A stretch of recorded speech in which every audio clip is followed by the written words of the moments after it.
जितने पॉइंट्स होंगे सब वो इक्विडिस्टेंट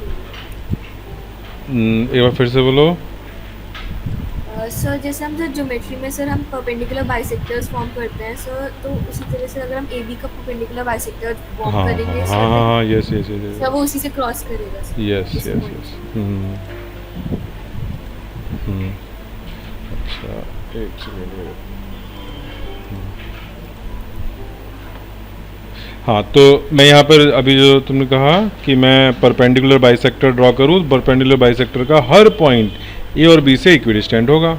ठीक है, तो मुझे जो सरकम सेंटर चाहिए वो ऐसा होना चाहिए कि वो ए से जितना डिस्टेंस हो उतना ही बी से, उतना ही सी से। तो मैं ए बी का परपेंडिकुलर बाइसेक्टर ड्रॉ करूँ तो ये तो श्योर हो गया कि वो ए और बी से इक्विडिस्टेंट होगा। अब बी और सी से इक्विडिस्टेंट करने के लिए क्या चीज करना पड़ेगा? बीसी का परपेंडिकुलर बाइसेक्टर ड्रॉ कर दो। ये जहां मीट करेंगे उस पॉइंट की खास बात क्या हो जाएगी? वो पॉइंट क्योंकि ए बी के परपेंडिकुलर बाइसेक्टर पे लाई कर रहा है, ए बी के परपेंडिकुलर बाइसेक्टर पे लाई करने वाला जो पॉइंट होगा वो ए और बी से इक्विडिस्टेंट होगा। लेकिन वो बी सी के भी परपेंडिकुलर बाइसेक्टर पे लाई कर रहा है, तो बी और सी से भी सेम डिस्टेंस पर हो गया, यानी ए बी और सी तीनों से उसका सेम डिस्टेंस हो गया। ठीक है, तो ये खास बात हो गई इसकी कि ये A corner B corner C corner से सेम डिस्टेंस पर है, यानी कि सर्कम सर्किल के लिए ये प्रॉपर सेंटर हो गया। तो सर्कम सेंटर हो गया साइड्स का परपेंडिकुलर बाइसेक्टर। सर्कम सेंटर हो गया साइड्स का परपेंडिकुलर बाइसेक्टर। ठीक है, और एल्टीट्यूड से ऑर्थो सेंटर होता है। एंगल बाइसेक्टर इन सेंटर के लिए बचा। क्या इसका लॉजिक जानते हो?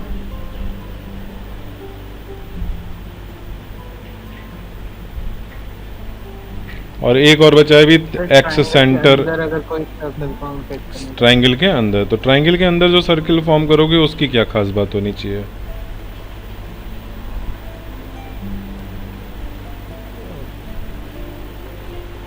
उसमें तो सेंटर हर साइड सेंटर के कैसा होना चाहिए? परपेंडिकुलर, सेंटर ऐसा होना चाहिए जो हर कहाँ से सेम डिस्टेंस हो। सर हर साइड के परपेंडिकुलर। यस, हर साइड के परपेंडिकुलर। नो, परपेंडिकुलर बाइसेक्टर नहीं है ये। तुम्हें इसका मिडिल पॉइंट ये दिख रहा है? परपेंडिकुलर बाइसेक्टर कहाँ है? ये बाइस पर बस परपेंडिकुलर है, बाइसेक्टर नहीं है। इक्विलेटरल के लिए बाइसेक्टर हो जाएंगे तो यहाँ ये ओ पॉइंट की क्या खास बात है कि इस पॉइंट की distance from all sides is same. Side से डिस्टेंस सेम चाहिए मुझे। ठीक है, जो ए बी साइड है, बी सी साइड है, सी डी साइड है, सी ए साइड है, उनसे इक्विडिस्टेंट चाहिए। तो अब सोचो कि मुझे, मान लो कि मैं ऐसे बना रहा हूँ ए बी और बी सी। ए बी से जितना डिस्टेंस चाहिए उतना ही बी सी से चाहिए। कहाँ पे रखूँ पॉइंट को? अभी लेफ्ट में जो मैंने ड्रॉ किया है वहाँ बताओ।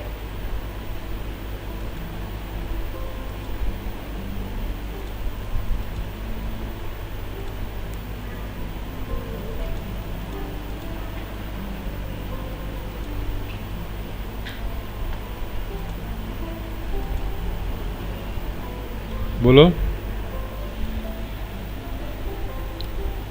मुझे तीन साइड से इक्विडिस्टेंट चाहिए, तो क्या करना होगा? अगर मैं एंगल बाइसेक्टर बना दूं तो वो उसका हर पॉइंट इक्विडिस्टेंट नहीं होता है। उस एंगल बाइसेक्टर का हर पॉइंट दोनों साइड से इक्विडिस्टेंट होगा, जितना ये डी है, जितना ये D dash D dash. Yes sir. ठीक है, तो उसके लिए मुझे क्या करना है? एंगल बाइसेक्टर्स बनाने हैं। तब मुझे एंगल बाइसेक्टर के जो इंटरसेक्शन होगा उससे मिलेगा। ठीक है, तो एंगल बाइसेक्टर बनाए, उनका इंटरसेक्शन देखा। मैंने पहला वाला जो एंगल बाइसेक्टर अभी ड्रॉ किया उसकी क्या खास बात है? वो ए बी और बी सी से इक्विडिस्टेंट है। यहाँ से जो बाइसेक्टर ड्रॉ किया उसकी खास बात क्या है कि वो ए बी और ए सी से इक्विडिस्टेंट है। तो ये दोनों जहाँ मीट करेंगे उस पॉइंट की क्या खास बात होगी? वो तीनों साइड से इक्विडिस्टेंट होगा। ठीक है, तो उसको सेंटर लेकर के हमें इन सर्किल मिल जाएगा। ठीक है, तो ये हो गया एंगल बाइसेक्टर से इन सेंटर। सबको लॉजिक समझ में आ गया पूरा?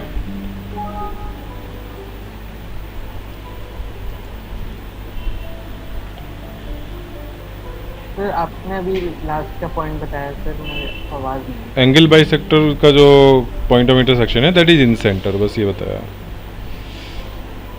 अच्छा ठीक, चलो आगे बढ़े। तो मैं अभी प्रूव क्या करवा रहा हूँ, prove that the centre of mass of any triangle, triangle की मैंने ना तो ये बोला कि इक्विलेटरल है, आइसोसेलेस है, कुछ नहीं, जनरल ट्राइंगल। ठीक है, तो सेंट्रॉइड, और सेंट्रॉइड तुम्हें ये पता है कि it is the intersection of medians. और मीडियन क्या होती हैं, व्हाट इज मीडियन? सर जो लाइन एक वर्टिसेस से दूसरे साइड को कनेक्ट करे और वो दूसरे साइड को इक्वली बाइसेक्ट करे। यस, मिड पॉइंट्स, अपोजिट, एक वर्टेक्स को अपोजिट साइड के मिड पॉइंट से जो मीट करा है।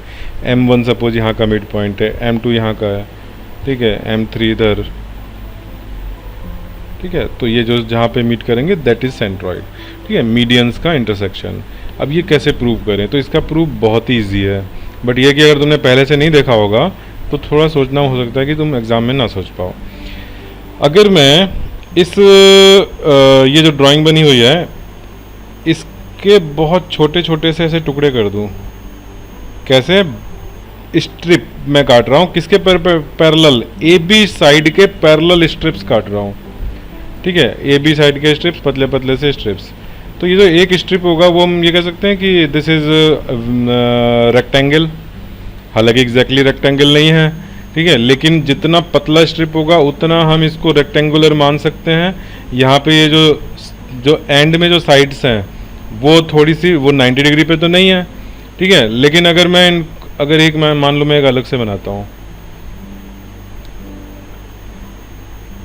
ये मेरा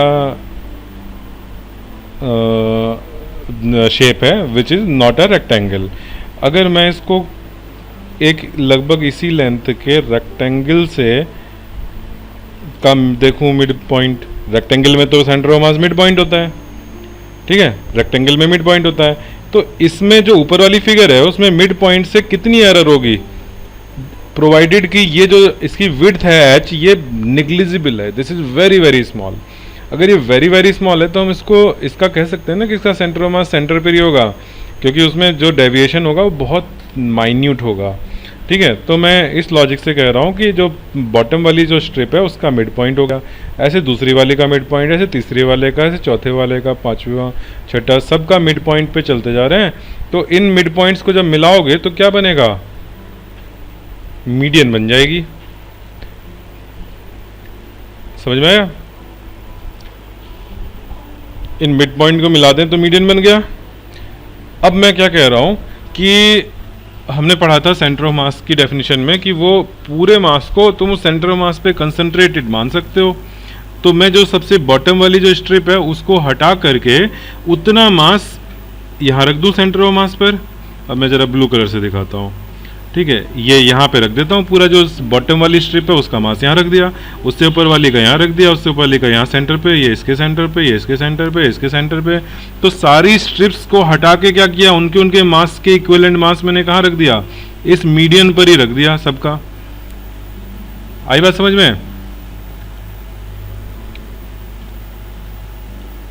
बोलो, समझ में आया कि नहीं आया? दिव्यांश बताओ, तुमको समझ में आया?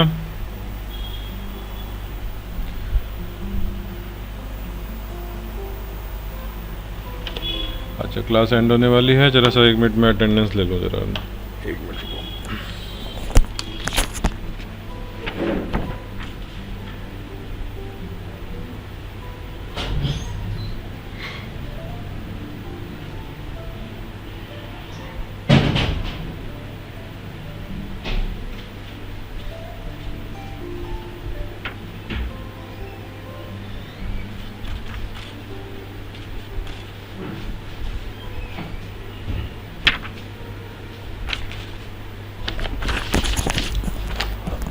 अच्छा बताओ जरा, समझ में आया कि नहीं आया?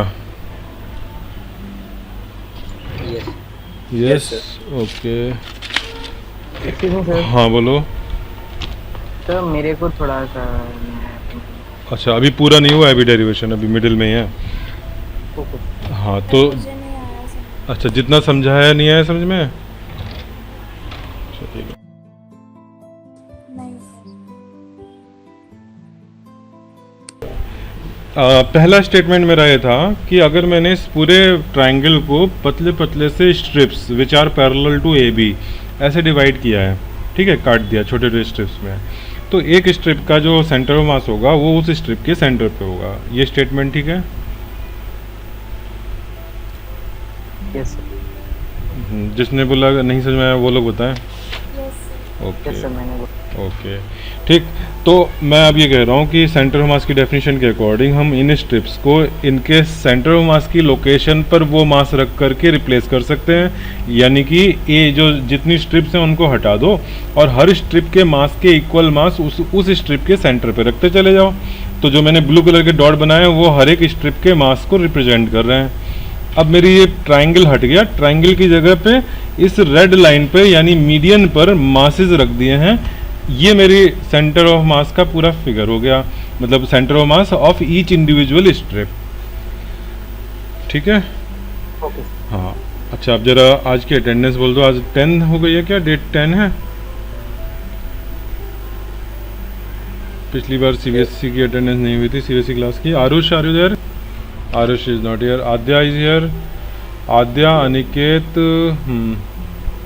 Anish,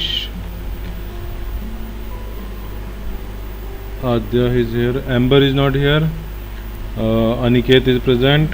Anish is present. Anshika is present. Arpit Raj is present. Arpit, तुम बहुत मिस कर रहे हो क्लासेस।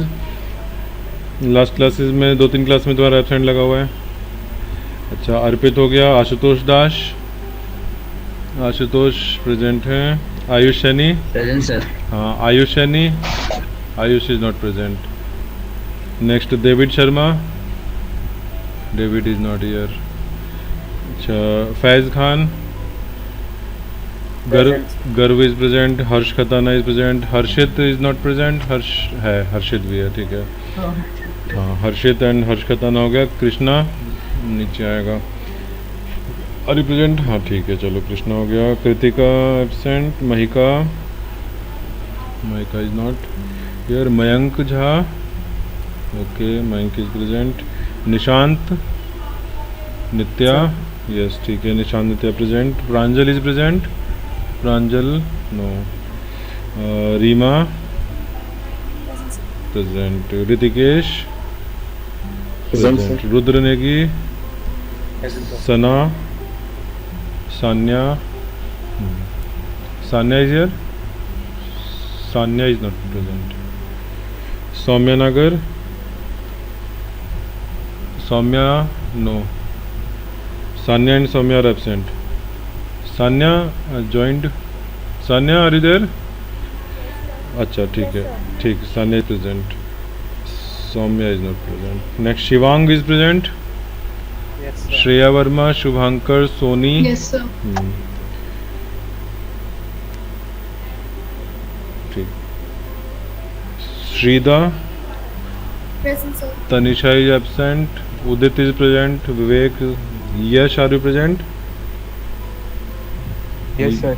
ओके, जैद प्रेजेंट, ठीक। Divyansh Saraswat, present sir. Divyansh and Gauri, Gauri तो नहीं मिले मुझे। Divyansh okay present. Gauri is not present. Gauri no. चलो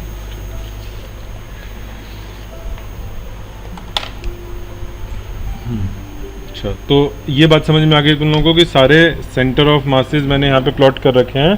तो अब मैं पूरे ट्रायंगल को गायब कर दूँ यहाँ से, फिर भी वो रिप्रेजेंट हो रहा है triangle through their centre of masses. अच्छा, अब ये बताओ कि क्या centre of mass of these centre of masses इसी लाइन पे लाई करना चाहिए, लाइन से बाहर चला जाना चाहिए?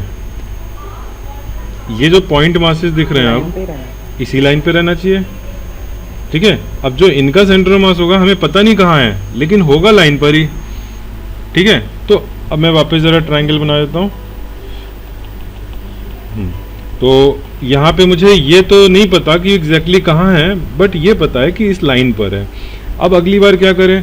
अब अगली बार मैं ये जो ए सी लाइन है, ए सी लाइन के अलोंग के पैरेलल मैं इसको कट करता हूँ, ठीक है, ऐसे ए सी लाइन के पैरेलल कट कर दिया मैंने। अब इन स्ट्रिप्स के सेंटर ऑफ मास कहाँ पर होंगे, तो वो इनके सेंटर जो मिडिल पॉइंट होंगे उन पर होगा, ऐसा, ठीक है। तो अब हमें ये पता है कि या तो मतलब BM1 पर लाइन, या तो नहीं कहना चाहिए मुझे, और नहीं, आइदर और नहीं बोल रहा हूँ मैं दोनों कंडीशन को कंबाइन करके बोल रहा हूँ कि centre of mass must lie on BM1 line and CM2 line, ठीक है। सेंटर ऑफ मास दोनों लाइन पे लाई कर रहा है, तो फिर दोनों लाइन पे कैसे लाई करेगा, जब वो उनके इंटरसेक्शन पे लाई करे। सिमिलरली तुम थर्ड का भी कर सकते हो, बट उसकी ज़रूरत नहीं है, ठीक।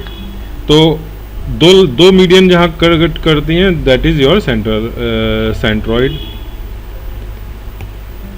ठीक है। तो प्रूव हो गया कि हमें सेंटर ऑफ मास ऐसी जगह पे चाहिए जो पहली वाली मीडियन पर भी हो, दूसरी पर भी हो, तीसरी पर भी हो। ऐसा कब होगा, जब वो सेंट्रॉइड पे लाई करे, तभी हो सकता है कि तीनों पे लाई करे, ठीक है। तो ऐसे कोई इसमें कैलकुलेशन नहीं लिखनी है, कोई डेरिवेशन में स्टेप्स नहीं है, केवल लॉजिकल आर्ग्यूमेंट है, उससे प्रूव हो गया। डिस्क में देखो,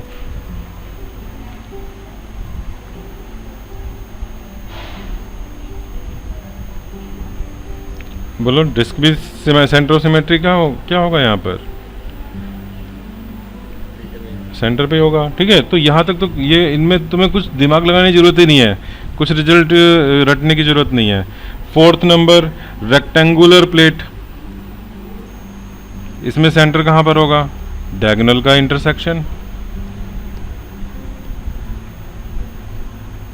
ठीक है। फोर्थ, क्यूबिकल ब्लॉक या क्यूबॉइडल ले लो, क्यूबॉइडल में क्या होगा, इसके बॉडी डायगोनल्स का इंटरसेक्शन,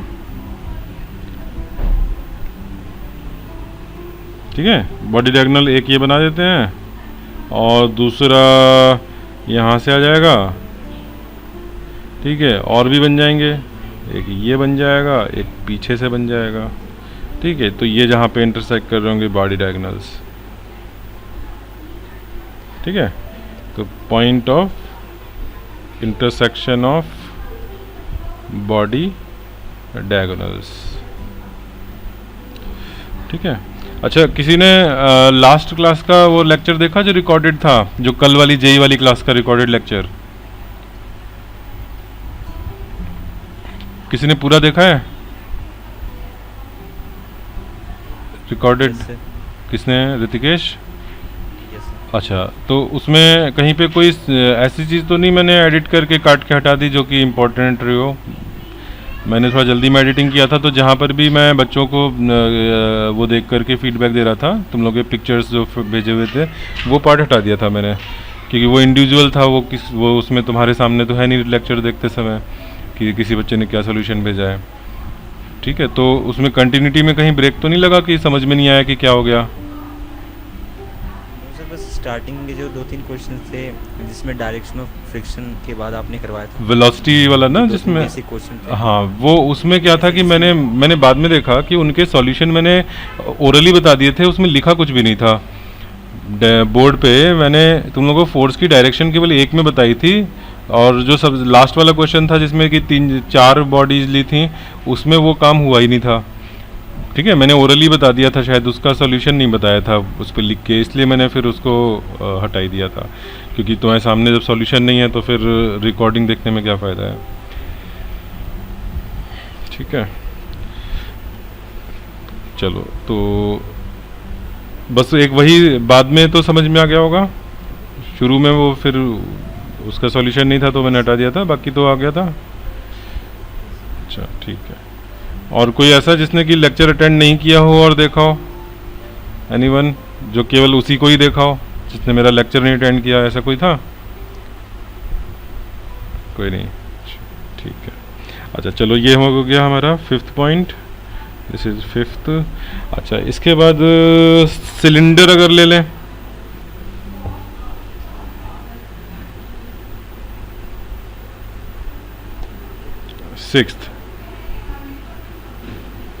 सिलेंडर, सर इसका अपर और लोअर जो सर्कल्स हैं उनके सेंटर्स को ज्वाइन करने वाली लाइन। देखो एक्सिस बोलो, एक्सिस और तुम लाइन बता रहे हो, हमें तो सेंटर ऑफ मास मतलब एक पॉइंट देना है, ठीक है। तो लाइन नहीं, line is your axis, axis का मिड पॉइंट, तो ये बिल्कुल रॉड की तरह से ही हो गया, ठीक है, मिड पॉइंट ऑफ एक्सिस। तो सिलेंडर और रॉड में क्या फ़र्क है? रॉड एक्चुअली हम सिलेंडर की अगर रेडियस बहुत कम हो जाए और लेंथ ज़्यादा हो जाए, लेंथ के कंपैरिजन में रेडियस कम हो, तो हम सिलेंडर को ही रॉड बोल देते हैं, ठीक है। लेकिन रॉड ऐसा भी हो सकता है कि रॉड का जो क्रॉस सेक्शन हो वो सर्कुलर ना हो, वो कुछ और शेप का हो, जैसे रेक्टेंगल हो, ठीक है, ऐसी भी रॉड हो सकती है। तो सिलेंडर भी ऐसा हो सकता है, ठीक है, सिलेंडर भी ऐसा हो सकता है जिसमें कि इस तरह की शेप हो, ठीक है। इसको हम, ये जो सिलेंडर है ये एक्चुअली एक स्पेशल टाइप का सिलेंडर है, इसको बोलते हैं राइट सर्कुलर सिलेंडर, ठीक है। यहाँ पे ये सर्कुलर नहीं है, इसको हम बोल सकते हैं राइट रेक्टेंगुलर सिलेंडर, ठीक है। तो अब ये राइट का क्या मतलब है, कोई बता सकता है? इसमें मैंने सर्कुलर और रेक्टेंगुलर तो समझ में आ गया होगा, राइट का क्या मतलब है?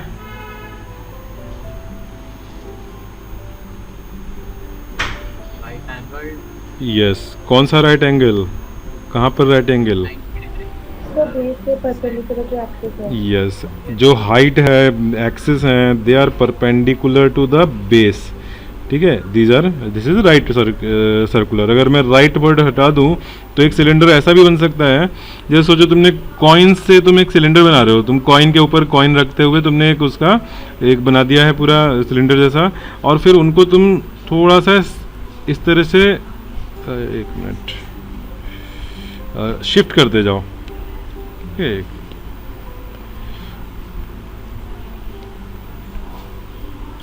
ये कॉइन जैसे अभी पिछली बार हमने सेंटर ऑफ मास लिखा था ना, ऐसे थोड़ा थोड़ा सा हल्का हल्का सा शिफ्ट करते चले गए, तो जो कैसा सिलेंडर बनेगा, कुछ ऐसा सिलेंडर बन जाएगा। This cylinder is not right circular, circular है लेकिन राइट नहीं है, ठीक है। यहाँ पर ये जो एंगल है ये 90 डिग्री का नहीं है, बेस एंड हाइट के बीच में या एक्सिस के बीच में angle, this is not 90 degree, ठीक है। मैंने क्रॉस कर दिया इसको,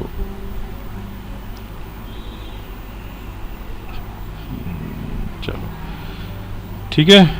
चलो तो ये तो हमारा, मैं इधर उधर का थोड़ा सा बताने लग जाता हूँ कि थोड़ा सा तुम्हें नॉलेज बढ़ जाए, हालांकि यहाँ ज़रूरत नहीं है इसकी, ठीक है। तो ये हो गया, यहाँ तक भी तुम्हारा सब कॉमन सेंस चल रहा है, ठीक है। स्फीयर ले लें, स्फीयर में क्या होगा?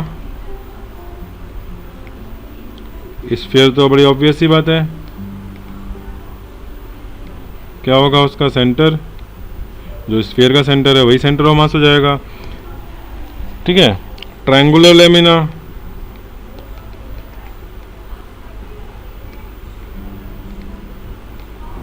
इसमें क्या होता है? लेमिना क्या होता है? प्लेट, ठीक है। लेमिना वर्ड थोड़ा सा टेक्निकल वर्ड, तुम प्लेट से समझ लो। तो यहाँ पे क्या है? Where is CM? At centroid, ये तो प्रूव कर रखा है हम लोगों ने। अच्छा, तो यहाँ तक सब कुछ हो गया जो तुम्हारा कॉमन सेंस था। अब हम कोन की बात कर रहे हैं, ठीक है। कोन, कैसा कोन? Right circular cone.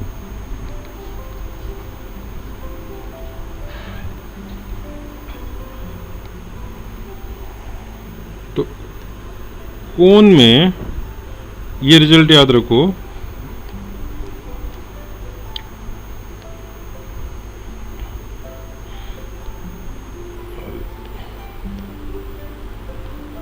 कि बेस से h/4 हाइट पर होता है। कहां पर? एक्सिस पर,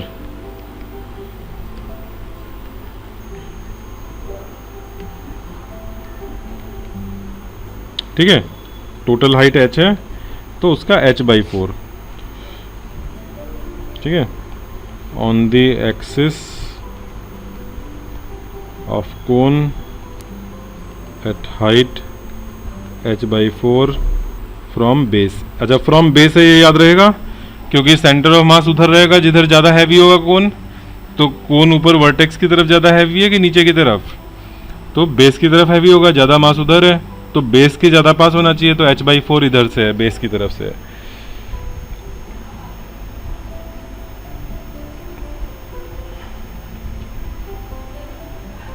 ठीक है। अच्छा, अभी एक क्वेश्चन बनाते हैं, ये सब तुम लोगों को समझ में आ गया होगा।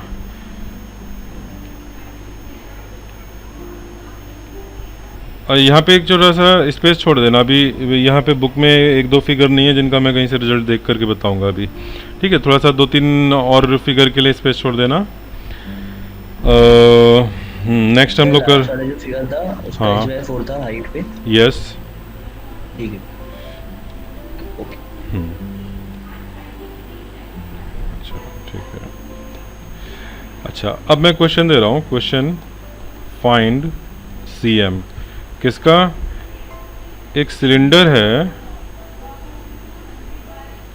इस सॉलिड सिलेंडर के ऊपर एक कोन रखा हुआ है, ठीक है।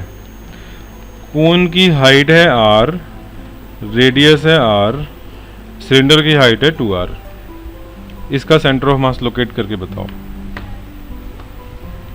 और दोनों की डेंसिटी सेम है।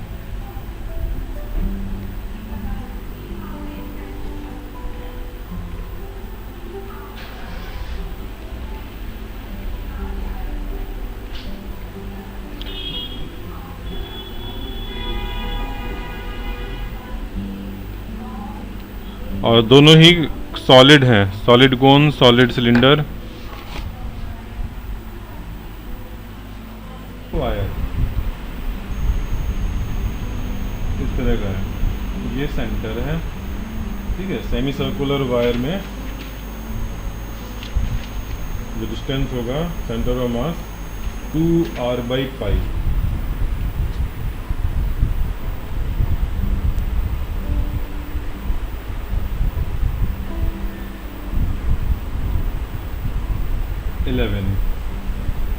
सेमी सर्कुलर प्लेट,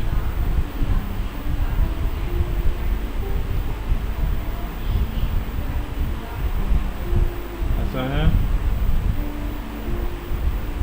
और ये प्लेट है, मतलब पूरे में मास डिस्ट्रीब्यूटेड है। इसमें सेंटर ऑफ मास की लोकेशन कंपेयर टू द जो पूरे सर्किल का जो सेंटर होता उससे, ठीक है। ओ इज योर सेंटर, अगर कंप्लीट सर्किल होता तो जो सेंटर होता वहाँ से। तो this distance is 4r/3π।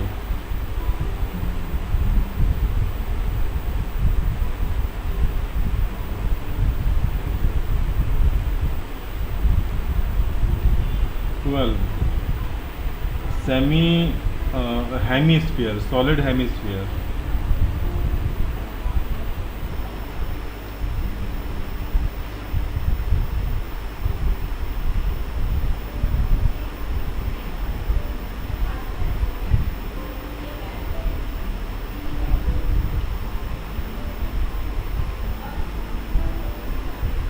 this distance is 3r/8।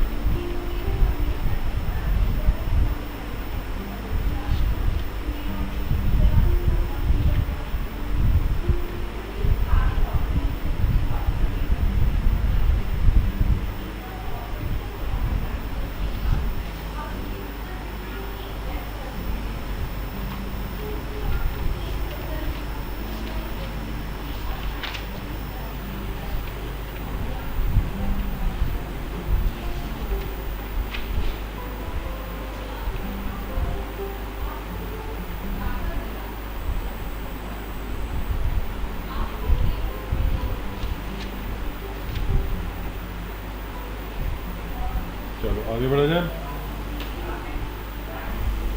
एक मुझे भी और ढूंढ के बताना है, अभी मुझे उसका रिजल्ट याद नहीं है, अभी कहीं मिल भी नहीं रहा है। चाहो तो एक लिख करके छोड़ दो, हॉलो हेमिस्फीयर।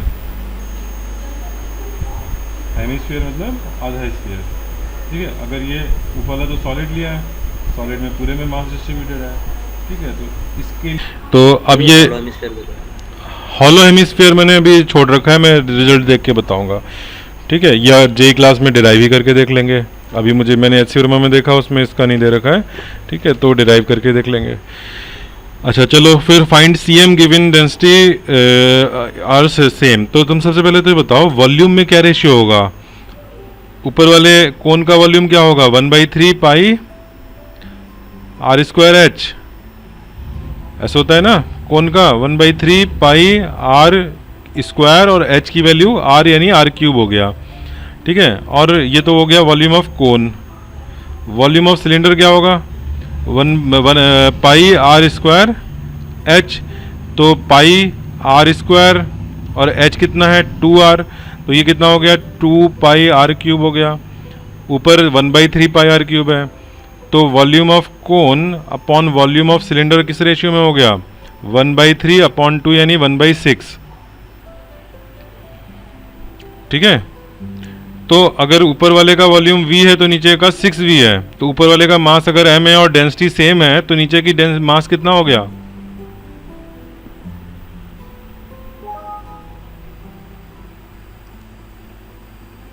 बोलो मास कितना हो गया नीचे वाले का,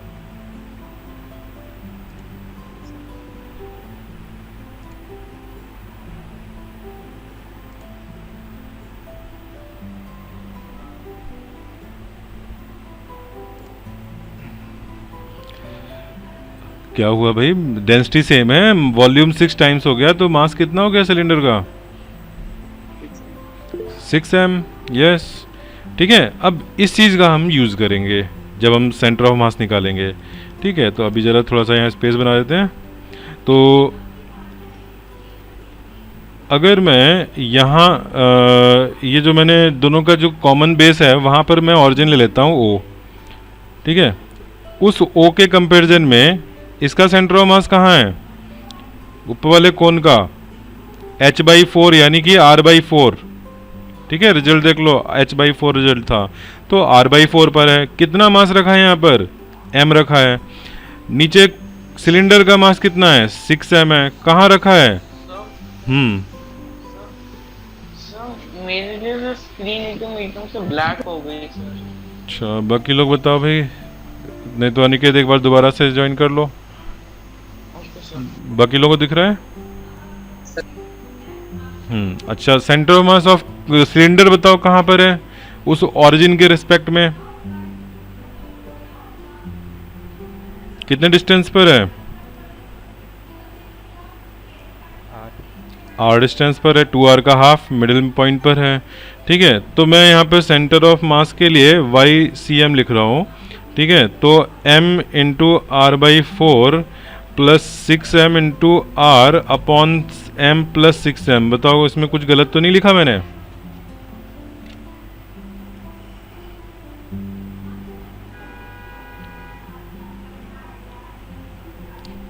बताओ। माइनस आर होना चाहिए, माइनस आर होना चाहिए, क्योंकि डाउनवर्ड है, ऑरिजिन से अगर ऊपर पॉजिटिव ले रहे हो तो नीचे निगेटिव लोगे, ठीक है। तो मैं यहाँ पर माइनस कर दूँ, और यहाँ पे तो माइनस नहीं करना, नीचे भी -6m तो नहीं करना है, यहाँ तो माइनस कर दिया, यहाँ 6m पे क्या रहेगा, तो सेम ही रहेगा, प्लस ही रहेगा, ठीक है। मास नीचे टोटल ऐड हो रहे हैं, ऊपर r निगेटिव था, मास नहीं निगेटिव था। निगेटिव मास कॉन्सेप्ट होता तो दोनों में माइनस करते हैं, बट यहाँ वो निगेटिव मास या होलो वाला पार्ट नहीं है, ठीक है। तो ये क्या हो गया, m इंटू आर कॉमन ले लो, तो 1/4 माइनस 6 और अपॉन में 7m कैंसिल हो जाएगा, r/7 और 1 माइनस 24 यानी माइनस का 23/4, ठीक है। तो ये -23r अपॉन 28, ये डिस्टेंस हो गया, ठीक है। तो cm कहाँ पर आ गया, इस जो ऑरिजिन मैंने चूज किया है वहां से नीचे है कितना, -23r/28, इतना डिस्टेंस नीचे cm है।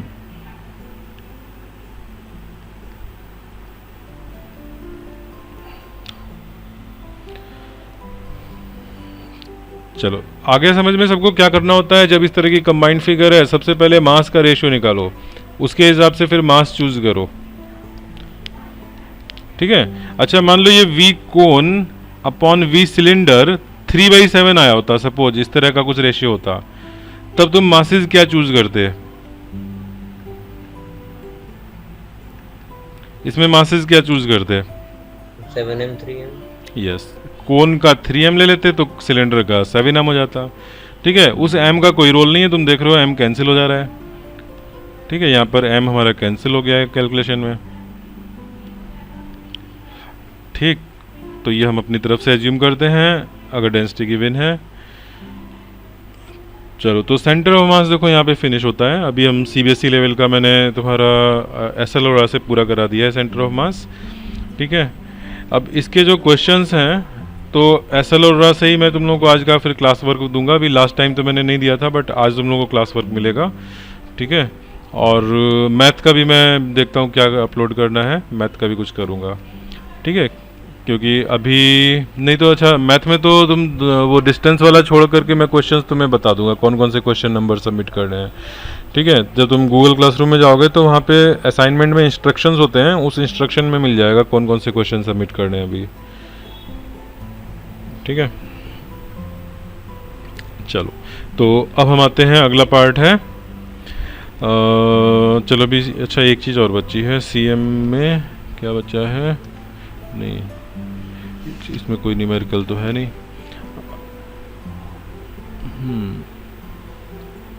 चलो अभी एसएल का पूरा फिनिश हो गया। अब मैं आता हूँ rotational motion of a rigid body. ठीक है, हेडिंग डाल लो, रोटेशनल मोशन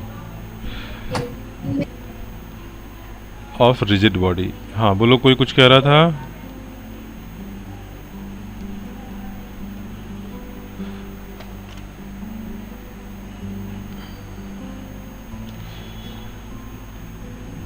तो पहले तो इसमें यहाँ पे वर्ड आया रिजिड बॉडी, ये क्या होती है?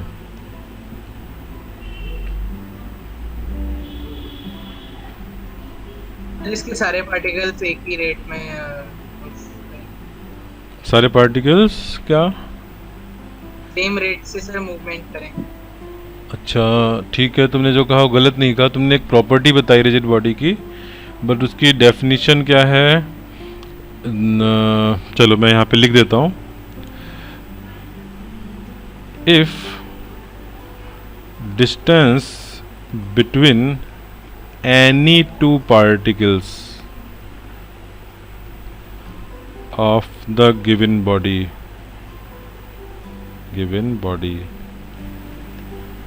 remains constant,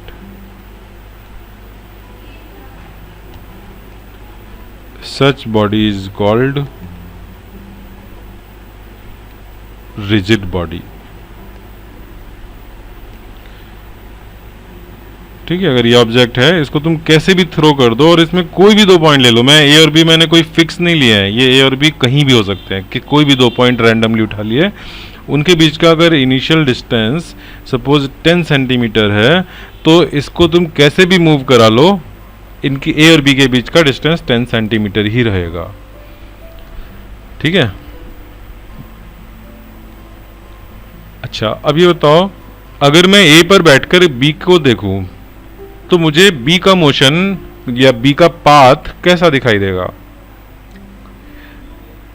मैं ऑब्जेक्ट को कुछ भी कॉम्प्लिकेटेड मोशन दे दूं, ठीक है, ट्रांसलेशन, रोटेशन या दोनों का कॉम्बिनेशन। जैसे मैंने सीएम का पहली क्लास में मैंने एग्जांपल दिया था कि पेन को तुमने उछाल के फेंका है और उसमें एक रोटेशन भी दे रखा है, इस तरह का भी कोई कॉम्प्लिकेटेड मोशन है तो ए पॉइंट पर बैठ के बी को देखूंगा तो उसका पाथ कैसा होगा? कॉमन सेंस से सोचो। विवेक स्ट्रेट लाइन, और क्या विवेक ने स्ट्रेट लाइन बोला है, और क्या शुभंकर या कौन बोल रहा है? ऋतिकेश? सर बी तो सर रेस्ट पे दिखेगा ना। ओके, बी रेस्ट पे दिखेगा, एक ये आया।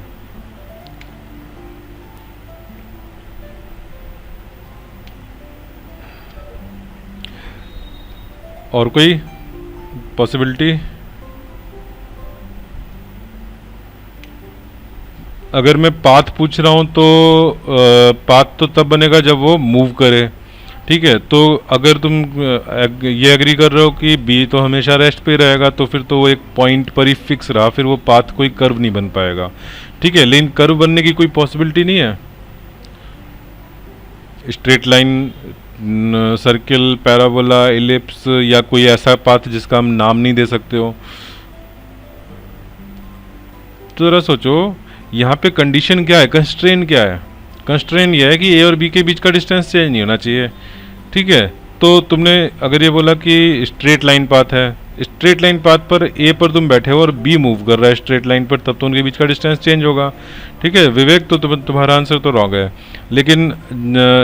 लेकिन अगर मान लो हम ये कहें कि बी स्टेशनरी है, तो स्टेशनरी होना क्यों ज़रूरी है?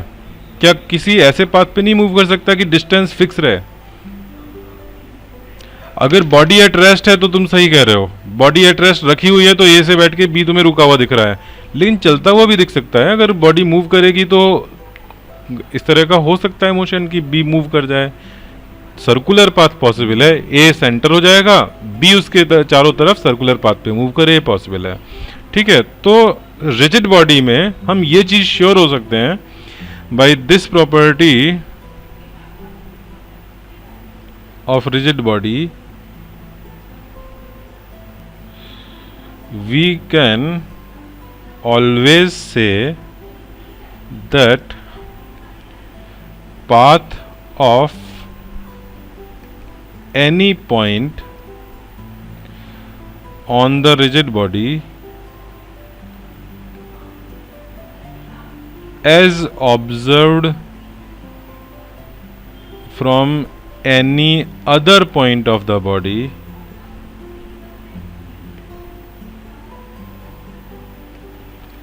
will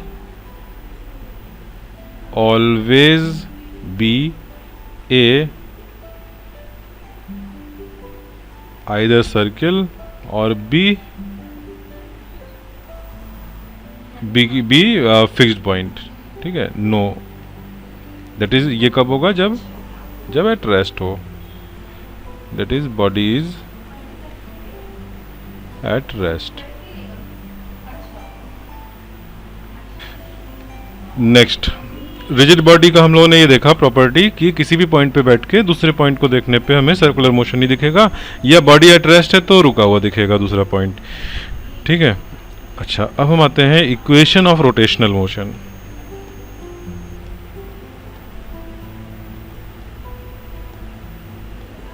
मैं बिल्कुल एसएलओरा से पढ़ा रहा हूँ जिससे कि तुम लोगों को इजी रहे रेफरेंस लेने के लिए। आज जो पढ़ा है तुम एसएलओरा में जाओ और फिर उस चीज़ को एज इट इज़ बुक से देख लो, ठीक है।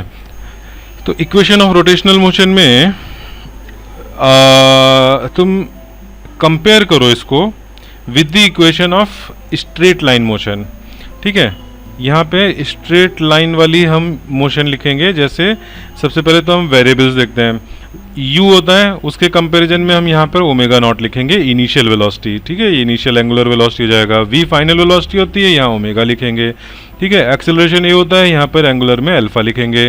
ये सब सर्कुलर मोशन में तुम ऑलरेडी पढ़ चुके हो, ठीक है। और टाइम तो t ही रहेगा, उसमें कुछ अलग नहीं है, ठीक है। और क्या होता है? v u a s t, तो s, हाँ s की जगह पे क्या लिखेंगे? थीटा लिखेंगे, ठीक है। s जो है डिस्प्लेसमेंट है तो यहाँ एंगुलर डिस्प्लेसमेंट हो जाएगा। अब बताओ v equal to you plus a t, इसका करस्पॉन्डिंग सर्कुलर में क्या होगा? रोटेशनल मोशन में क्या होगा? v equal to you plus a t. v को क्या लिखें? ओमेगा। u को क्या लिखें? Omega naught. a को अल्फा, t का t रहेगा, ठीक है। तो ये करस्पॉन्डिंग इक्वेशन बन गई। फिर s is equals to u t plus half A T square, इसका बताओ।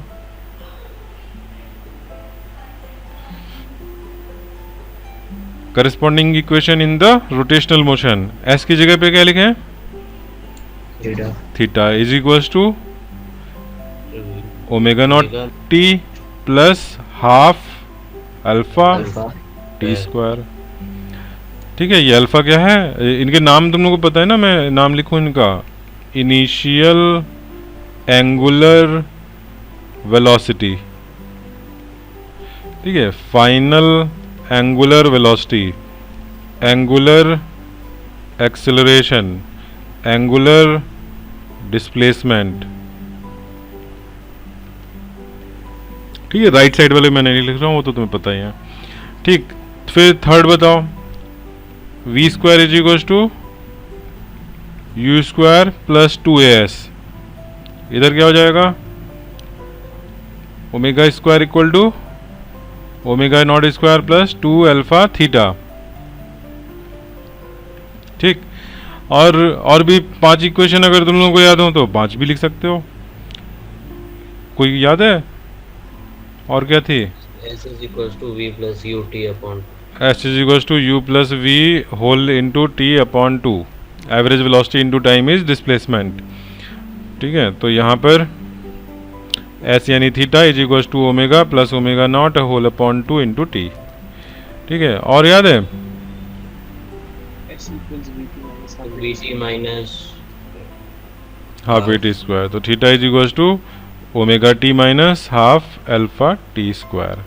ठीक है, और एस एन का क्या इक्वेशन होता था? Sir u plus half into a bracket में 2n माइनस 1। गुड, ये था। तो यहाँ पे थीटा एन हो जाएगा। nth सेकंड में कितना है angular displacement? Omega naught plus alpha by 2 2n minus 1। ठीक है, अच्छा संडे को मैंने पीटीएम करी थी तो बहुत बच्चों ने कोई रिक्वायरमेंट नहीं भेजी। मैंने कहा था सब लोग अपना अपना दो। तो अब जिन लोगों ने नहीं किया है उन लोगों के पेरेंट इंटरेस्टेड हैं पीटीएम के लिए, जिन्होंने ज्वाइन नहीं करी।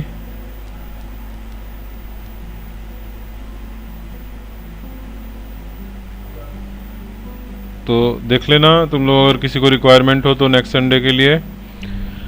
ठीक है, संडे ही नहीं वीकडे में भी हो सकता है। मैं जैसे कल मेरी जो तुम लोगों की क्लास है उसके बाद में भी मैं किसी से रख सकता हूँ। कल वेडनेसडे है, ठीक है, कल भी पॉसिबल है। ठीक है, तो बता देना।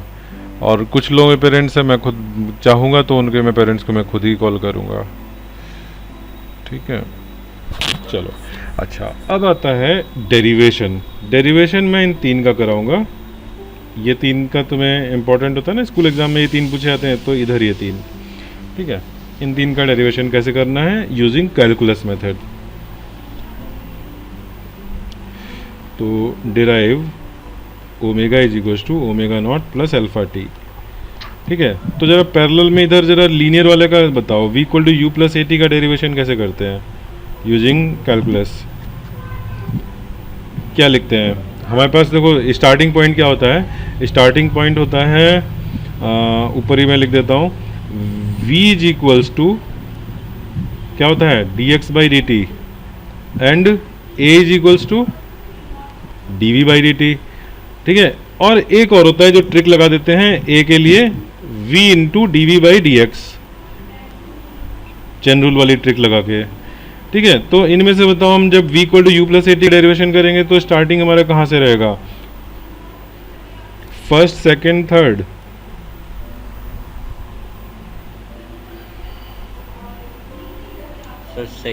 Second, yes. तो यहाँ पे मैं करके दिखा रहा हूँ, a is equals to d v by d T.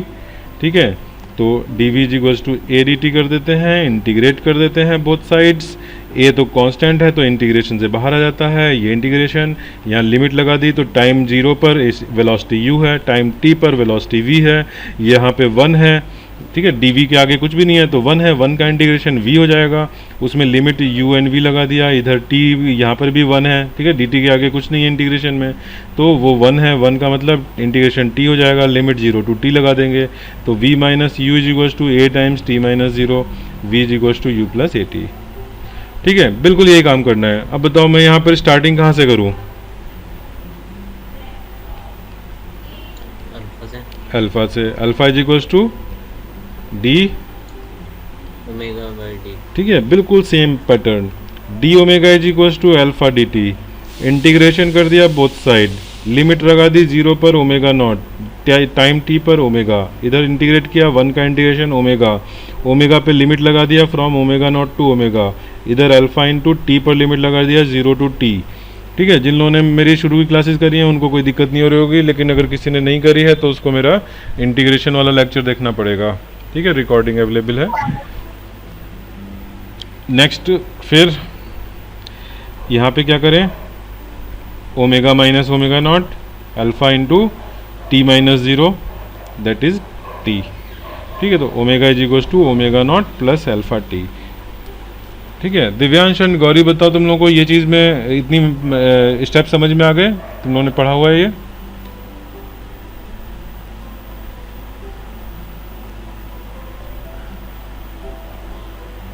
Divyansh and Gauri जल्दी से बताओ।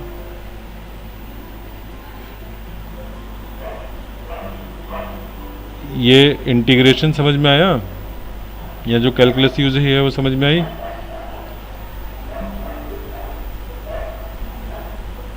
Okay Divyansh and Gauri. बाकी लोगों को तो समझ में आ गई होगी, बाकी ने तो। हाँ गौरी, मैं ये पूछ रहा हूँ कि यहाँ जो इंटीग्रेशन यूज हुआ वो समझ में आया, कैसे किया है? ये बेसिक कैलकुलस तुम्हें पता है?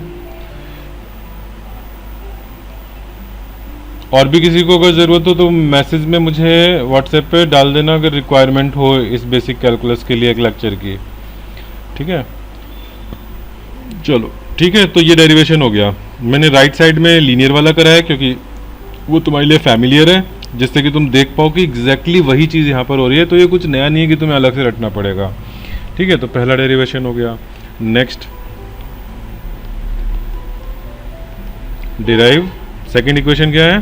Theta is equals to omega not T plus half alpha T square. चलो इसका भी पहले हम क्या करें, पहले ये वाला कर लें। S is equals to u t plus half A T square का डेरिवेशन कैसे करते हैं? इसके लिए स्टार्टिंग पॉइंट बोलो। v is equals to d x by d t, d x is equals to v d t. ठीक है, यहाँ पे इंटीग्रेशन बोथ साइड करोगे तो v कांस्टेंट बाहर आ सकता है क्या? नहीं आ सकता है। ठीक है, तो हम v को क्या लिखेंगे? Put v is equals to you plus a t. ठीक, क्योंकि v तो वेरिएबल है ना, टाइम पे डिपेंडेंट है। कांस्टेंट होता तो बाहर आ जाता, लेकिन कांस्टेंट तो है नहीं v। ठीक है, तो अब इंटीग्रेशन dx, लिमिट क्या होगी? लिमिट क्या रखें? 0 to t। यस, टाइम 0 पर x की वैल्यू 0, t पर x की वैल्यू डिस्प्लेसमेंट जितना हुआ s। ठीक है, dx का इंटीग्रेशन किया, x आ गया, x पर लिमिट लगा दी 0 to s। राइट साइड में u का इंटीग्रेशन करो अलग से, u कांस्टेंट है तो ऐसे हो जाएगा। at में t अंदर रहेगा इंटीग्रेशन में, और a कांस्टेंट है बाहर आ जाएगा, 0 to t and 0 to t। ठीक है, अब लेफ्ट साइड का इंटीग्रेशन किया s माइनस 0, यहाँ पे u इंटू 1 का इंटीग्रेशन है तो t हो गया, a into T square by 2 हो गया। अपर लिमिट लोअर लिमिट वगैरह रखोगे तो यही हो जाएगा, क्योंकि लोअर लिमिट से सारा टर्म 0 बन रहा है। तो s is equal to u t plus half A T square derive हो गया। ठीक है, अब इस पैटर्न को इधर फॉलो करो। ठीक है, सीधा बताओ जरा, इस पैटर्न में बस तुम्हें v की जगह पर ओमेगा ऐसे ऐसे वो चेंज करते जाना है। बोलो सीधा, जल्दी से बोलते जाओ।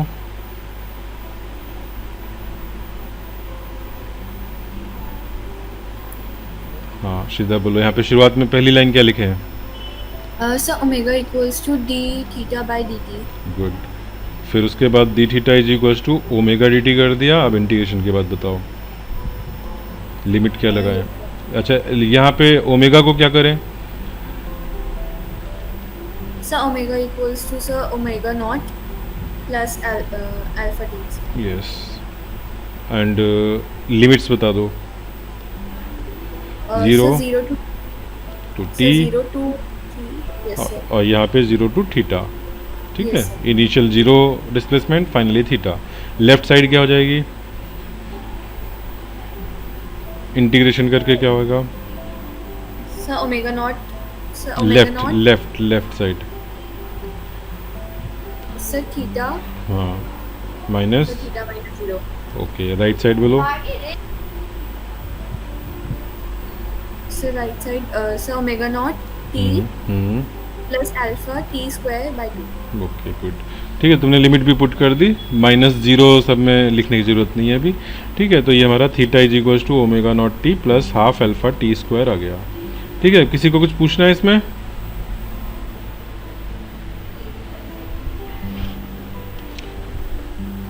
किसी को पूछना है कुछ? नो?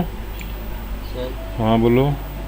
एक बार u plus 80 का इंटीग्रेशन फिर से बता दीजिए सर, मैं भूल गया कि कैसे हुआ था। v equal to you plus 80 अभी तो कराया लास्ट पेज पे। सर वो इंटीग्रेशन सर हमने पुट करके सर जब dt में डाला था u plus 80 को। अच्छा अच्छा, इसी का ही बोल रहे वाले हो, में। सेकंड वाले में। यस अच्छा, ये यस सर, इसको u इंटीग्रेट करा u कांस्टेंट है, कांस्टेंट इंटीग्रेशन से बाहर आ गया। ठीक है, dt का इंटीग्रेशन तो तुम्हें पता ही है, dt मीन्स इंटीग्रेशन किसका हो रहा है यहाँ पे, कुछ भी नहीं है तो 1 का हो रहा है। 1 means t to the power 0 हो रहा है। ठीक है, इधर ओनली t है, t की पावर 1 है, t की पावर 1 का t स्क्वायर बाई 2 हो गया इंटीग्रेशन। अपर लिमिट पुट करो माइनस लोअर लिमिट पुट करो तो लोअर लिमिट 0 से 0 ही हो जा रहा है टर्म। Okay sir. अच्छा, अब थर्ड डिराइव v स्क्वायर, यहाँ पे हमारी इक्वेशन क्या है, v square equal to u square plus 2as। ठीक है, तो उसके कंपैरिजन में इधर क्या होगा, omega square equal to omega naught square plus 2 alpha theta, ये डिराइव करना है। ठीक है, तो पहले लीनियर वाले में क्या ट्रिक होती है इसको डिराइव करने की।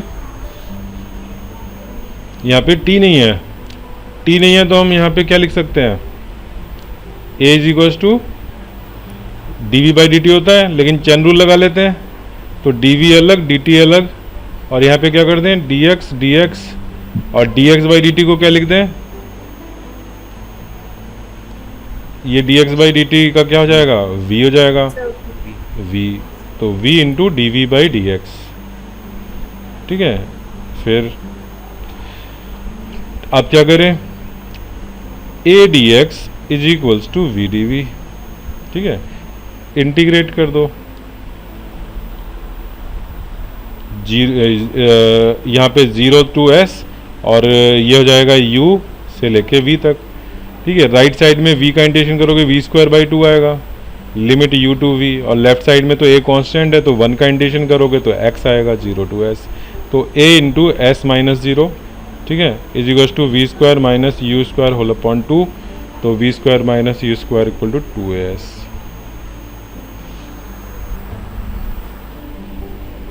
ठीक, इधर बताओ ओमेगा वाले में किससे शुरुआत करें, alpha is equals to d omega by d t, तो डी ओमेगा चैन रूल लगाया तो यहाँ पे क्या करें, ऊपर किस चीज़ से मल्टीप्लाई डिवाइड, डी थीटा। ठीक है, तो अल्फा इंटू डी, अच्छा ये d theta by d t क्या हो गया, ओमेगा हो गया, omega d omega by d theta हो गया। ठीक है, तो alpha d theta is equals to omega d omega, ये आया। ठीक है, इंटीग्रेशन लगा दो, इंटीग्रेशन में लिमिट्स देख लो। अच्छा, ओमेगा को तुम्हें सब्सटीट्यूट करना पड़ेगा, नहीं ओमेगा तो वेरिएबल है ही यहाँ पर, तो कोई सब्सटीट्यूशन जरूरत नहीं है। तो लिमिट ओमेगा की वैल्यू स्टार्टिंग में कितनी है, ओमेगा नॉट है, लास्ट में कितनी है, ओमेगा है, थीटा की वैल्यू 0 टू थीटा कर दिया। ठीक है, तो alpha theta is equals to omega square by 2 limit from omega naught to omega. ठीक है, तो alpha theta is equals to omega square minus omega naught square whole upon 2, so omega square is equals to omega naught square plus 2 alpha theta. ठीक है, थोड़ा 2 step मैंने एक बार में कर दिए। ठीक है, नोट कर लो इसको।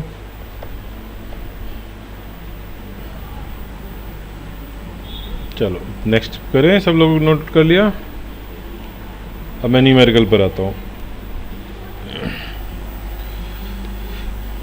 न्यूमेरिकल देखो स्ट्रेट फॉरवर्ड, अधिकतर तो स्ट्रेट फॉरवर्ड होंगे, जिसमें कि तुम्हें बस जो गिवन है वो लिखा और क्या फाइंड करना है लिखा, पता लग गया कौन सा फॉर्मूला यूज़ करना है, उसको यूज़ कर लिया।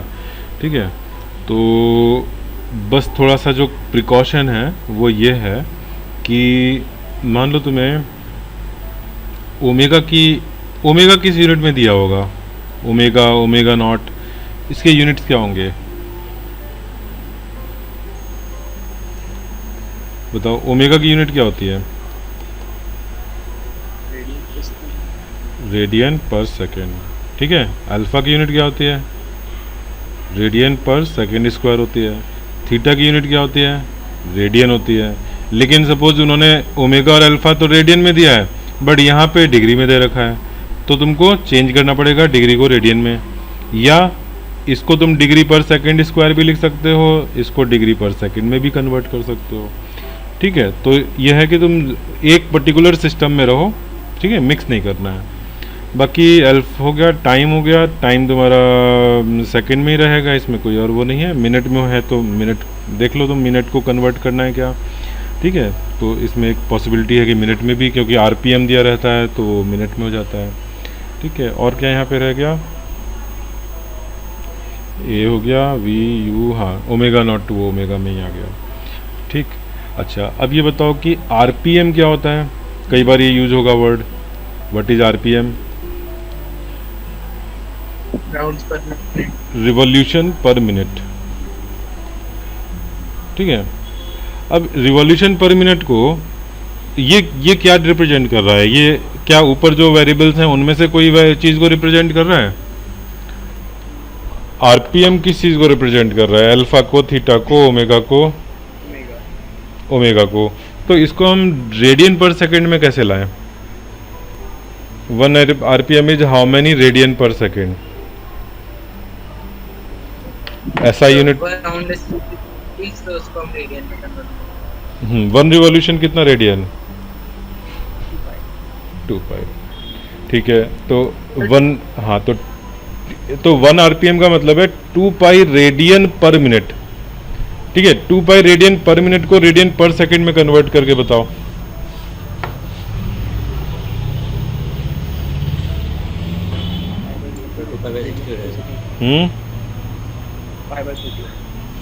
पाई बाय नहीं, तुम जंप नहीं करो अभी, पर मिनट से पर सेकंड में जाने के लिए 60 से डिवाइड करेंगे, ठीक है। कैसे सोचा ये चीज़? तो पर मिनट में मान लो कोई एंगल जो है थीटा राउंड लेता है, थीटा एंगल का डिस्प्लेसमेंट होता है, तो पर सेकंड में ज़्यादा होगा या कम होगा थीटा से? पर सेकंड में 1 मिनट में थीटा, तो 1 सेकंड में ज़्यादा एंगुलर डिस्प्लेसमेंट या कम? ऐसे सोचो तुम, हाँ, अगर तुम 1 मिनट में सपोज 10 मीटर चलते हो, तो 1 सेकंड में 10 मीटर से ज़्यादा चलोगे, कम चलोगे? कम चलोगे, तो 60 से डिवाइड करना है, ठीक है। तो 60 से हमने डिवाइड कर दिया, यहाँ पर 2 पाई अपॉन 60 कर दिया, दिस इज रेडियन पर सेकंड आ गया, ठीक है। पाई बाई 30 याद रखने की जरूरत नहीं है, 2 पाई बाई 60 हर बार लिखो, ठीक है। तो ये आरपीएम का रेडियन पर सेकंड में हो गया। इसको अगर मैं डिग्री पर सेकंड में करना चाहूँ तो कैसे करोगे? तो 2 पाई को डिग्री में कर दो, 360 डिग्री अपॉन 60, तो 60 डिग्री पर सेकंड हो गया ये 1 आरपीएम का मतलब, ठीक है। अच्छा, अगर 1 रेडियन पर सेकंड है, इसको आरपीएम में कन्वर्ट करना है, करो जरा, कितने आरपीएम?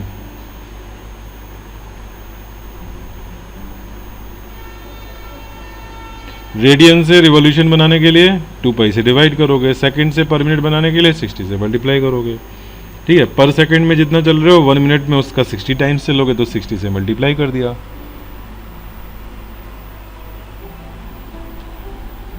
ठीक है।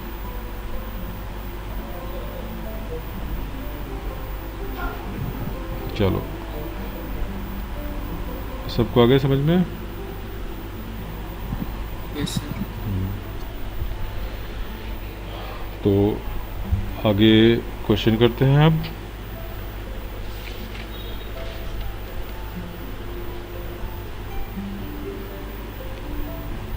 Question, angular speed of motor wheel is increased from, angular speed is increased from 1200 RPM to, ये कंफ्यूजन ना हो जाए तो मैं बस ऐसे लिख दे रहा हूँ, omega is equal to 3120 RPM in 16 seconds, ठीक है।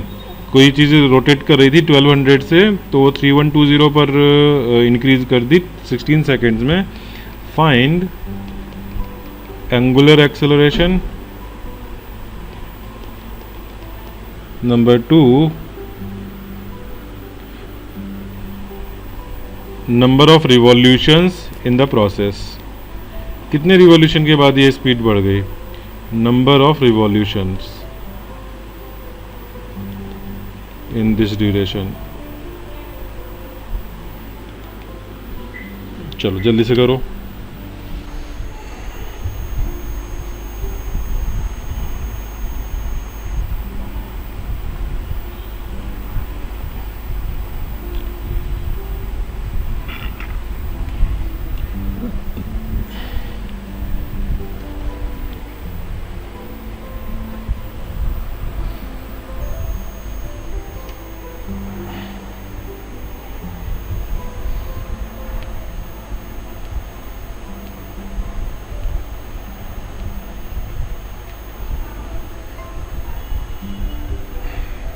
एंगुलर एक्सेलरेशन के लिए कौन सा फॉर्मूला लगेगा? Omega not is equal to omega plus alpha. Okay, तो नहीं तो तुम इसको ऐसे भी लिख सकते हो, जैसे acceleration rate of change of velocity होता है, तो ये rate of change of angular velocity हो जाएगा omega minus omega not upon time interval. ठीक है, जो तुमने कहा उससे भी यही आएगा। v equal to you plus a t से तुम ये लिख सकते हो a equal to v minus u upon t, उसी वैसे तरह से यहाँ लिख दिया। तो 3120 माइनस 1200 अपॉन टाइम 16 सेकेंड्स। ठीक है, सॉल्व करा तो 3120। अच्छा, ये किस यूनिट में आएगा? देखो ये मैंने यहाँ पे गड़बड़ कर दी। तो पहले मैंने रेडियन पर सेकंड में बोला था, उसके बाद हाँ, ये ऊपर क्या है, रेडियन पर मिनट है, ये सेकंड है। सॉरी, रेडियन नहीं, रिवॉल्यूशन पर मिनट है ऊपर, नीचे सेकंड है। रिवॉल्यूशन को रेडियन में कन्वर्ट करना बहुत ज़रूरी नहीं है, तुम आंसर अल्फा का रिवॉल्यूशन के टर्म्स में भी दे सकते हो। ठीक है, लेकिन बेटर होगा कि हम एसआई यूनिट में करें। ठीक है, गलत नहीं है रिवॉल्यूशन पर मिनट के टर्म्स में देना। ठीक है, लेकिन फिर भी गलत हो रहा है। अगर मैं रिवॉल्यूशन में भी रखूं आंसर तो ये सेकंड में है और ऊपर पर मिनट में है, तो मैं या तो सेकंड को मिनट में बनाऊं या ऊपर वालों को मैं सेकंड में कन्वर्ट करूं। ठीक है, तो एक ऑप्शन तो ये है कि 16/60 करके मैंने इसको मिनट बना दिया, जो टाइम इंटरवल है। तो रिवॉल्यूशन पर मिनट स्क्वायर हो गया ये। ठीक है, अल्फा है ना ये, तो रिवॉल्यूशन पर मिनट स्क्वायर हो गया ये। ठीक है, मिनट को एम नहीं लिखना चाहिए यहाँ पर, एम से जनरली मीटर होता है, तो मिनट स्क्वायर ऐसे कर दे रहा हूँ। ठीक है, बट ये एसआई यूनिट नहीं है, तो बेटर है कि हम इसको एसआई यूनिट में करें। तो एसआई के लिए क्या करना होगा, 1200 इंटू 2π/60। ठीक है, 3120 इंटू 2π/60। अब ये क्या हो गया, ये हमारी रेडियन पर सेकंड में आ गया। अब सब कुछ सही है, रेडियन पर सेकंड में आ गया। तो अब ये इन यूनिट्स में रख लो वैल्यू। तो 3120 माइनस 1200 और दोनों में 2π/60 कॉमन लेकर के अलग से कर दिया, अपॉन टाइम 16 सेकेंड्स। 3120 माइनस 1200 कितना होगा, 20, और 31 माइनस 12, 31 माइनस 11 करते तो 20 होता, तो अब ये 19 रह गया। ठीक है, 1920 अपॉन 16 इंटू 2π/60। ठीक है, तो ये हो गया 8 से कैंसिल करोगे, 8 2 जा 16, 3 2 8 4 जा, तो 8240, और फिर ये हो जाएगा 60 से डिवाइड करोगे तो 4 पाई रेडियन पर सेकंड स्क्वायर। ये ऐसा यूनिट है, तो प्रीफर करो आंसर ऐसा यूनिट में देने का। नेक्स्ट, नंबर ऑफ रिवॉल्यूशंस कैसे आएगा?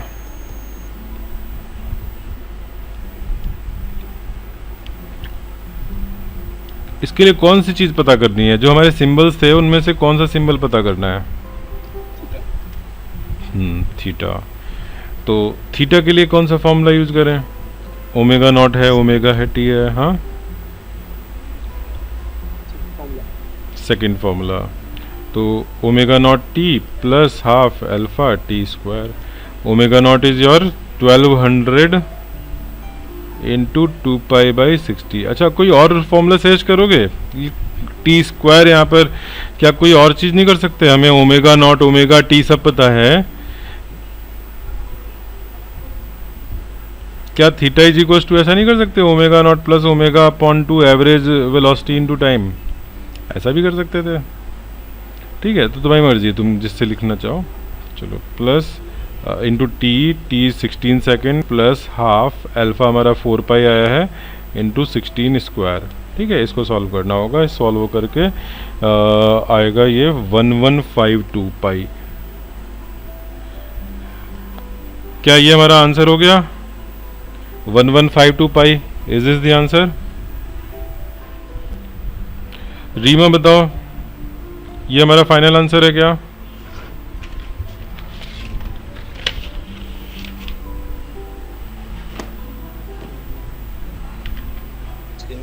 यस बोलो। जब मैंने रेडियन पर सेकंड में पहले कन्वर्ट कर लिया तो सर डॉट 11 आ रहा है, एंड सर अगर हम रेवोल्यूशन पर मिनट में जैसे आपने करा उसमें 4 पाई आ रहा है। फिर से बोलो, तुमने पहले क्या किया? पहले तो सर मैंने दोनों वैल्यूज को सर ओमेगा की रेडियन पर सेकंड में बदल लिया था, अच्छा, सर देन सॉल्व करा था, एंड सर 11 आ रहा है सर डॉट। तो वही तो मैंने भी किया है। मतलब उसमें सर डेसिमल का सर डिफरेंस आ जाता है, मतलब अगर ऐसे करें। नहीं, यहाँ पे तो कोई डिफरेंस नहीं आ रहा। तुमने पाई की वैल्यू डाल दी थी क्या? 3.14 डाल दी थी क्या? सर 22/7 डाल के करा सर। अच्छा, तो तुम्हारा उससे, हाँ, उससे डिफरेंस आ सकता है। यस पाई को पाई रहने दो। अच्छा, एक बार अटेंडेंस बोल दो। आरुष,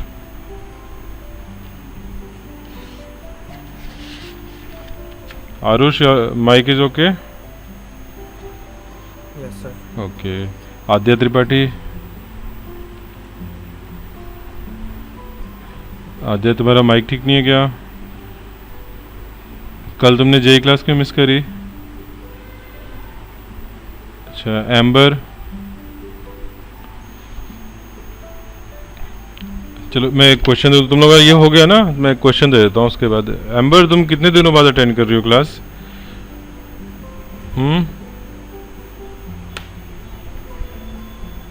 अच्छा आद्या, तो चलो, नेटवर्क प्रॉब्लम तुम्हारा कल।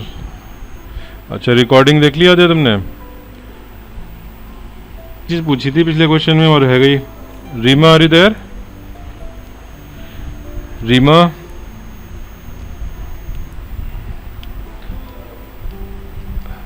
रीमा, हाँ रीमा, तो बोल के बताओ ना। हाँ, तुम्हारा क्वेश्चन ये था कि ये मैंने सेकंड पार्ट पूरा कर दिया, आंसर आ गया मेरा?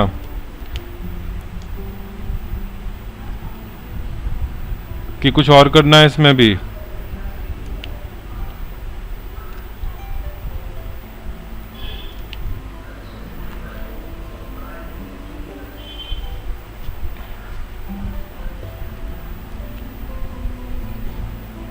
रीमा, थीटा तो एंगल निकला है ना, रिवॉल्यूशन में कैसे कन्वर्ट करें इसको? और इसकी यूनिट क्या निकली है? 1152 पाई वाट।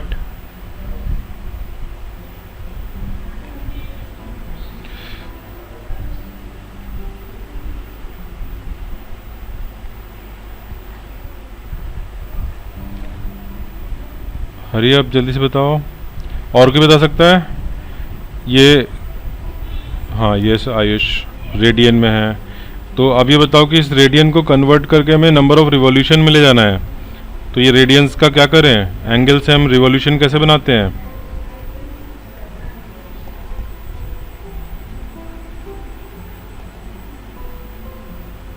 हम्म, 60/2 पाई। 60 क्यों? 60 का क्या रोल है यहाँ पे? नंबर ऑफ रिवॉल्यूशंस बनाना है एंगल से। ये बताओ कितने रेडियन करेगा तो वो 1 रिवॉल्यूशन होगा? हाउ मेनी रेडियंस, जिससे कि 1 रेडियन आए?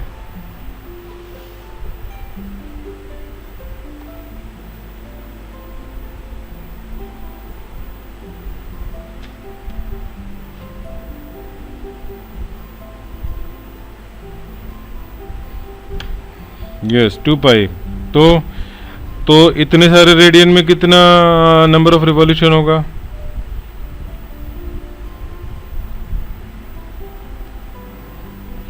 देखो, नंबर ऑफ रिवॉल्यूशन अगर n हो तो थीटा के लिए क्या करना होता है? 2 पाई से मल्टीप्लाई करना होता है, क्योंकि for every revolution 2 pi radian, तो n रिवॉल्यूशन 2 पाई n, तो n की वैल्यू क्या हो जाएगी? थीटा अपॉन 2 पाई हो जाएगी। तो 1152 अपॉन पाई अपॉन 2 पाई, तो पाई पाई तो कैंसिल हो गया। 1152 अपॉन 2 क्या हो जाएगा? 576 रिवॉल्यूशन आ गया। ये आंसर है।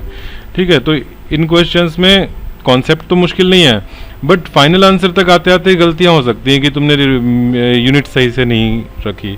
ठीक है, अब ये क्वेश्चन है नेक्स्ट, इसको करो।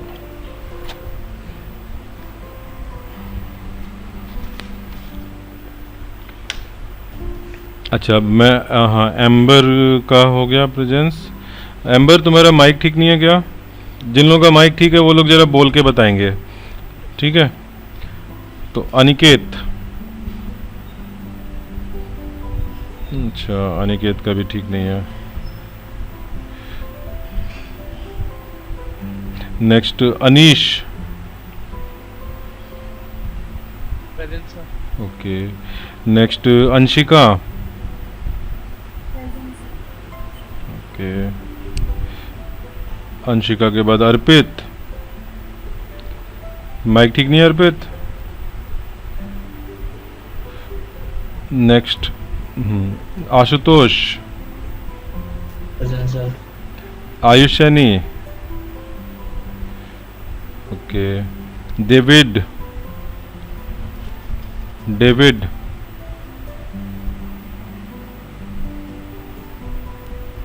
Divyansh, present sir. Good. Faiz,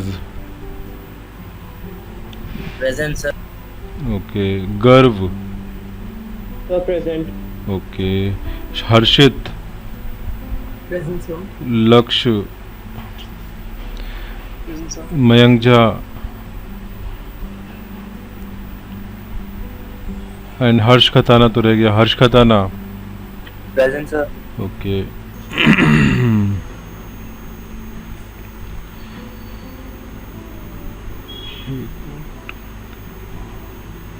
Krishna,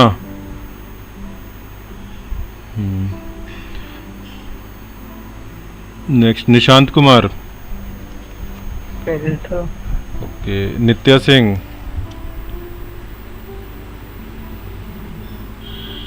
अच्छा।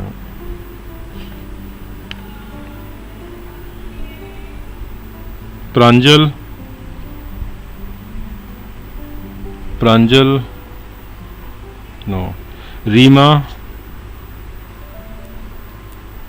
ओके। माइक इश्यू है Reema,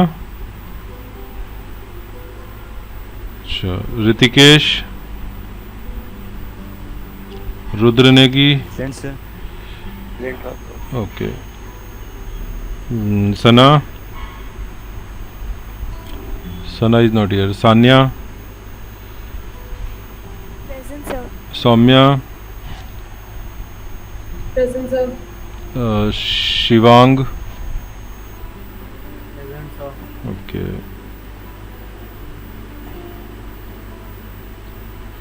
Shreya Verma, present sir. Shubhankar, Shubhankar, present sir. Soni, present sir. Shrida, present sir. Okay. Next Tanisha, अच्छा। Next Udit, present sir. Vivek, present sir. अच्छा। विवेक तो अभी तक तुम टाइप करके क्यों लिख रहे थे? बोलना था। अच्छा। Next Yash present sir. And Zaid, present sir. Okay. कोई रह तो नहीं गया, किसी का नाम नहीं लिया गया हो?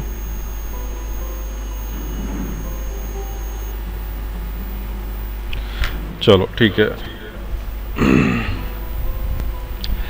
अच्छा आगे बात करते हैं। अभी कितना टाइम हो गया? 6:30 हो गया। तो चलो ये क्वेश्चन फिनिश करके बस ओवर करते हैं, और मैथ में किसी को डाउट हो तो रुक जाए आज की क्लास का, ठीक है? तो मोटर ऑफ एन इंजन, तो किसी ने किया सॉल्व? आंसर किसी का आया? सर 12.5 आ रहा है।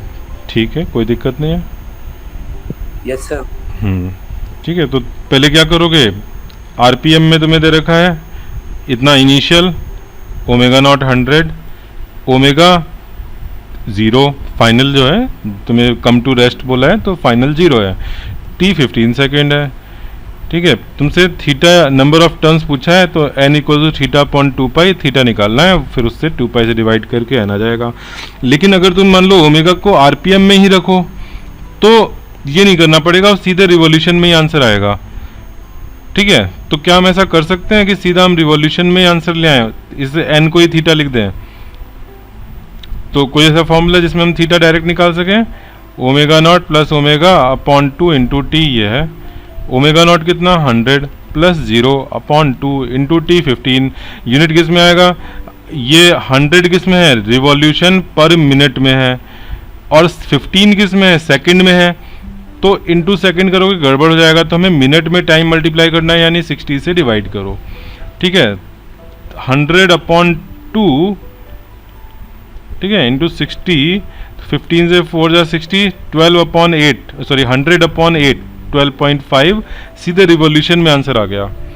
ठीक है, ऑब्जेक्टिव पॉइंट ऑफ व्यू से ये शॉर्टकट जरूरी है कि तुमको ये सब चीज़ें लर्न करना है। वैसे तो ठीक है, तुम ओमेगा को पहले रिवॉल्यूशन से ले जाओ रेडियन में, ठीक है, फिर सारा रेडियन में काम करके थीटा रेडियन में लाए, और रेडियन से फिर हम वापस रिवॉल्यूशन पे पहुँचे। इसमें पहली चीज़ तो लंबा प्रोसेस, दूसरी चीज़ बीच में भूलने का बहुत चांस। एग्जाम में इतना प्रेशर होता है कि तुम थीटा निकाल करके जो नंबर आया उसी को रख दिए, और ऑब्जेक्टिव में ऐसा एक जरूर ऑप्शन मिलेगा जो रेडियन वाली जो वैल्यू आ रही होगी वही वैल्यू वहाँ पे ऑप्शन में दी है, जो कि गलत है। ठीक है, तो ये सारी चीज़ों का ध्यान रखना है, और shortest way, quickest way is also more accurate. ठीक है, it is less prone for errors. तो हमेशा प्रैक्टिस करते समय ये सारी चीज़ों का ध्यान रखो कि क्या शॉर्टकट से हो सकता है। ठीक है, मैंने यहाँ पे क्या किया, ओमेगा को रखा है रिवॉल्यूशन पर मिनट में, जो कि वैसे सब्जेक्टिव क्वेश्चन अगर होगा तो हम लोग एसआई में कन्वर्ट करके करेंगे। ठीक है, रिवॉल्यूशन पर मिनट में ये ओमेगा प्लस ओमेगा बाई 2 ये चीज़ पूरी रिवॉल्यूशन पर मिनट में है। बस ये ध्यान रखना है कि टाइम हम सेकंड में ना रखें, क्योंकि यहाँ पर मिनट है, तो यहाँ सेकंड के बजाय मिनट में मल्टीप्लाई करना है टाइम को, तो 60 से डिवाइड किया, बस सॉल्व करके सीधा सीधा रिवॉल्यूशन में आ गया। ठीक है, एक हैबिट ये भी बनाओ कि जब हम फाइनल आंसर पे पहुंच रहे हैं तो वहाँ पे जरा ये जो तुम्हारा जो टर्म्स डाले ना उनके यूनिट्स लिख लो।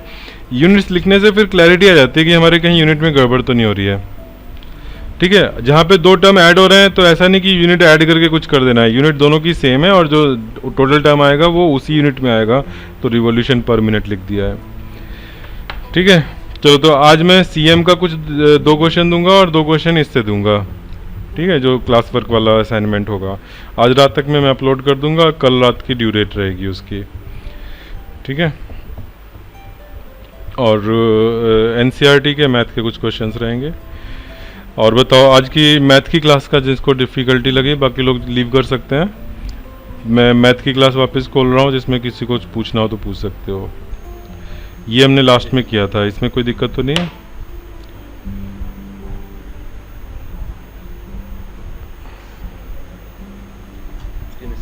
बोलो। सर मुझे रॉकेट प्रोपल्शन